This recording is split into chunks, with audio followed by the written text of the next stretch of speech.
brought to you by Palvi Agrico. आता शेतीसाठी जे काही लागणार ते घरपोच मिळणार, तेही मोबाईलच्या एका क्लिकवर. श्रीलंकेनंतर आता चक्रीवादळ दिट्वाने भारतात धुमाकूळ घातलाय. या चक्रीवादळामुळे उत्तर तामिळनाडूच्या अनेक जिल्ह्यांमध्ये अतिमुसळधार पाऊस सुरू असून जनजीवन विस्कळीत झालंय. आतापर्यंत तामिळनाडूमध्ये 3 जणांचा मृत्यू झाल्याची माहिती समोर येते. दरम्यान या चक्रीवादळाच्या पार्श्वभूमीवर भारतीय हवामान विभागाकडून तामिळनाडू, पुदुच्चेरी आणि आंध्र प्रदेशमधील अनेक भागांना रेड अलर्ट जारी केलाय. या चक्रीवादळाची आत्ता नेमकी काय स्थिती आहे, या चक्रीवादळामुळे महाराष्ट्रातील वातावरण कशा पद्धतीने बदलतंय, नक्की काय स्थिती आहे आणि याचा महाराष्ट्रावर कशा पद्धतीने परिणाम होऊ शकतो, ह्या सगळ्या प्रश्नांची उत्तरं जाणून घेऊयात या व्हिडिओच्या माध्यमातून.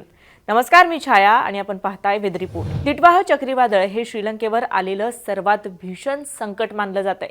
या चक्रीवादळामुळे देशात गेल्या 20 वर्षातील सर्वात भीषण पूरस्थिती निर्माण झाली आहे.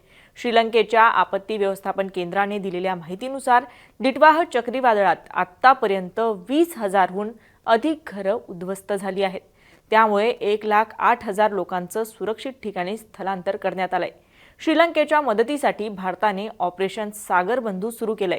या गंभीर संकटातून श्रीलंकेला बाहेर काढण्यासाठी भारताकडून शक्य तितकी मदत केली जाईल, असं भारताच्या परराष्ट्र मंत्रालयाने स्पष्ट केलंय. आता या चक्रीवादळाचा कोणकोणत्या राज्यांना धोका आहे, तर या चक्रीवादळाच्या पार्श्वभूमीवर तामिळनाडूमधील कडलूर, मैलाईथुराई, विल्लुपुरम याचबरोबर जी प्रमुख शहरं आहेत त्या शहरांना रेड अलर्ट हवामान खात्याकडून देण्यात आलेला आहे. त्याचबरोबर इतर जे तिथले जिल्हे आहेत त्या जिल्ह्यांना सुद्धा हवामान खात्याकडून अलर्ट वर्तवण्यात आलेला आहे. या चक्रीवादळामुळे तामिळनाडूच्या शेजारची राज्यही सतर्क झाली आहेत. केरळमध्ये अतिमुसळधार पावसाचा इशारा देण्यात आलेला आहे, तर कर्नाटक आणि तेलंगणातही मेघगर्जनेसह तीव्र पावसाची शक्यता असणार असल्याचं हवामान खात्याकडून सांगण्यात आलंय. दिट्वाह चक्रीवादळामुळे महाराष्ट्रातील काही भागातही ढगाळ वातावरण सध्याच्या स्थितीला निर्माण झालेलं आहे. या पार्श्वभूमीवर काही ठिकाणी हलक्या ते मध्यम स्वरूपाच्या पावसाची शक्यता सुद्धा हवामान खात्याने वर्तवलेली आहे. महाराष्ट्रात, कोकण आणि पश्चिम महाराष्ट्रात काही ठिकाणी ढगाळ वातावरण आहे, तर काही ठिकाणी हलक्या स्वरूपाच्या पावसाचा इशारा सुद्धा हवामान खात्याने दिलेला आहे. याचबरोबर पुढचे काही दिवस राज्यातल्या तापमानात चढ उतार कायम राहणार असल्याचं हवामान खात्याने म्हटलंय. हवामान विभागाने दिलेल्या माहितीनुसार हे चक्रीवादळ आता तामिळनाडूच्या किनारी भागांकडे असून पुढच्या 24 तासात हे चक्रीवादळ अधिक तीव्र होण्याचा इशाराही हवामान खात्याकडून देण्यात आलेला आहे. पुढचे 24 तास अतिदक्षतेचे राहणार असून हे वादळ तामिळनाडू आणि पुदुच्चेरीच्या किनारपट्टीहून समांतर उत्तर दिशेला पुढे सरकण्याचा प्राथमिक अंदाज आहे. वादळाच्या या स्थितीत ताशी 60 ते 80 किलोमीटर वाहणारे वारे 90 किलोमीटर प्रति तास इतका वेग गाठतील.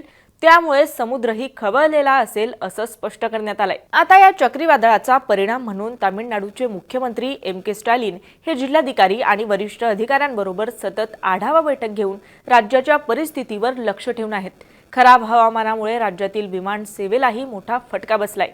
29 नोव्हेंबर पासून चेन्नई आंतरराष्ट्रीय विमानतळावरून उड्डाण घेणारी 54 विमानं रद्द करण्यात आली आहेत.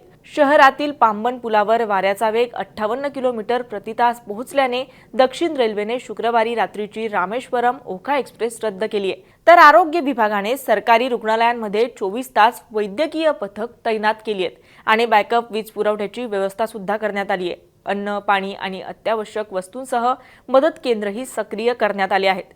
किनारपट्टी भागातील रहिवाशांना घरातच थांबण्याचे आणि अनावश्यक प्रवास टाळण्याचं आवाहनही जिल्हा प्रशासनाकडून करण्यात आलंय. खबरदारीचा उपाय म्हणून राज्य सरकारने शाळांना सुट्टी जाहीर केली आहे. पुदुच्चेरी विद्यापीठानेही परीक्षा पुढे ढकलल्याची अधिकृत माहिती दिली आहे. राज्यातल्या सर्व संवेदनशील आणि डेल्टा जिल्ह्यांना रेड अलर्ट देण्यात आलाय. आता या चक्रीवादळाचा महाराष्ट्रावर कसा परिणाम होतो, तर गेल्या 5 वर्षात बंगालच्या उपसागरात अनेक चक्रीवादळं निर्माण झाली असली तरी त्यापैकी मोजक्याच चक्रीवादळांचा महाराष्ट्रावर परिणाम झालाय. 3 जून 2020ला निसर्ग हे चक्रीवादळ महाराष्ट्राच्या किनारपट्टीवर येऊन धडकलं होतं. या चक्रीवादळामुळे रायगड, मुंबई, ठाणे आणि पुण्यासह महाराष्ट्रातील अनेक जिल्ह्यांना फटका बसला. अनेक ठिकाणी शेतमालाचं नुकसान, झाडं उन्मळून पडणं आणि वीज पुरवठा खंडित होणं यासारख्या घटना घडल्या.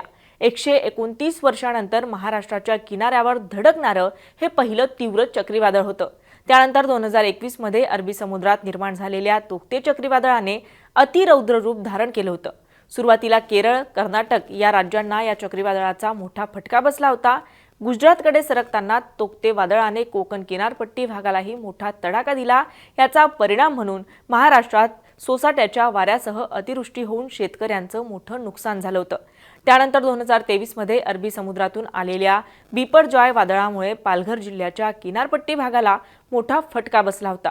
या चक्रीवादळातील वाऱ्यांची तीव्रता ताशी 45 ते 50 किलोमीटर असल्यामुळे शेतकऱ्यांचं मोठ्या प्रमाणात नुकसान झालं होतं। पालघर शिवाय महाराष्ट्रातल्या इतर जिल्ह्यांवरही या वादळाचा परिणाम झाला होता। आता 2025 मध्ये आलेल्या दितवाह चक्रीवादळाचा भारतातील काही राज्यांमध्ये परिणाम होत असला तरी थेट याचा महाराष्ट्रावर परिणाम होणार नसल्याचं हवामान खात्याकडून सांगण्यात आलेलं आहे। मात्र तरी सुद्धा हवामान खात्याकडून काही भागांना सतर्कतेचा इशारा दिलेला आहे। त्यामुळे सावध राहा, सतर्क राहा, काळजी घ्या आणि अशाच माहितीपूर्ण व्हिडिओसाठी, अशाच अपडेट्ससाठी मुंबई तकला जर आपण नवीन असाल तर मुंबई तक चॅनलला सबस्क्राईब करायला विसरू नका। हा व्हिडिओ पाहिल्याबद्दल धन्यवाद।